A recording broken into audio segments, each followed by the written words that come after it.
it was one of the rare occasions that I don't regret staying on that cesspool known as Twitter, previously now known as X. I call it Twitter just because I prefer to call it Twitter. And to me, it's always Twitter. And it still is a cesspool.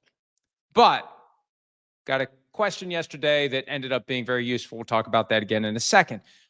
This is one of those days I don't regret making my email available because two different people alerted me to an ESPN article about holdouts.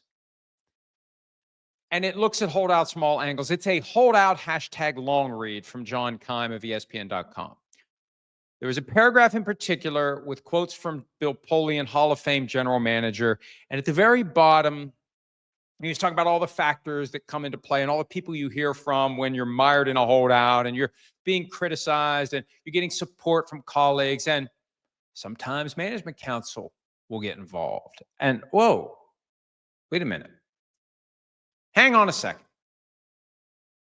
Why would management counsel be getting involved in a specific team's contract dispute with a player who's holding out? Why would management counsel do that if, as John Mara, the longtime chair of the Management Council Executive Committee, testified under oath during the collusion case, we don't tell teams what to do. We don't tell teams what to do. That would be absurd to tell a team what to do with an individual player contract. Well, who? Why are you getting involved with a holdout? What's the point of the Management Council getting involved in a contract dispute between a team and a player that has resulted in the player staying away from training camp? Now, there's two reasons. Well, three. Okay. One, they're just curious. Well, okay. No. Two, they're trying to encourage the team to cave so the player will show up. Three, they're telling the team to hold the rope. Don't give in. What do they want? No, we don't want to do that. Don't give that term. Don't do that. Oh, no, it could spread. You do that, other agents are going to want that same term for other players with other teams. We don't want that. Look, the whole gist of the Management Council, and I know they do other things, in the aftermath of the reporting from Pablo Torre and yours truly about the collusion ruling, and I said the Management Council basically exists to collude. It does do other things. I get that. But as it relates to player contracts, it's there to coordinate, which is another way of saying collude. And when Bill Polian, just in passing, mentions that one of the things you deal with when you have a player who's holding out is the Management Council can get involved, he's accidentally telling the truth. And this is how the truth tends to come out when we have legal issues involved.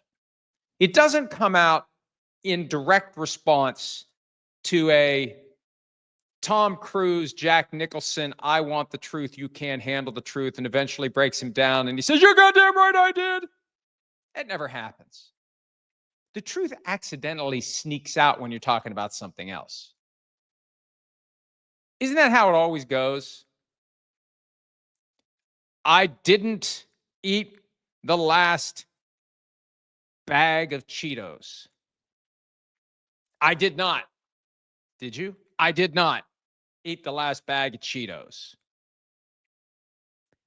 Hey, you know, last night while I was watching Pulp Fiction and eating that last bag of Cheetos, I thought of something. That's how the truth comes out. I don't know if that's a good example or not. It's just what I thought of. It tells me where my mind is today. I want to be watching Pulp Fiction and I really like to be eating Cheetos. But that's how the truth comes out. It never exits through the front door. It leaks out a window. And that window it leaked out of with Bill Polian was, yeah, the Management Council is involved in coordination, i.e. collusion. And look, none of that matters directly for the appeal of the ruling that even though Management Council encouraged teams to collude as it relates to fully guaranteed contracts, the teams didn't actually collude, even though I think the evidence shows they did. That said, the three-judge panel that's going to be hearing this, they're not sequestered from the world. What if one of them sees my article? What if one of them connects the dots that will influence their view of the evidence. It's not technically part of the record of evidence they are considering, but if they become aware of it, it will influence them because at the end of the day, these are not robots who are making these decisions. These are human beings. So in a roundabout way, inadvertently, accidentally, Bill Polian has helped the collusion case, potentially, depending upon whether or not the three-judge panel reads ProFootballTalk.com.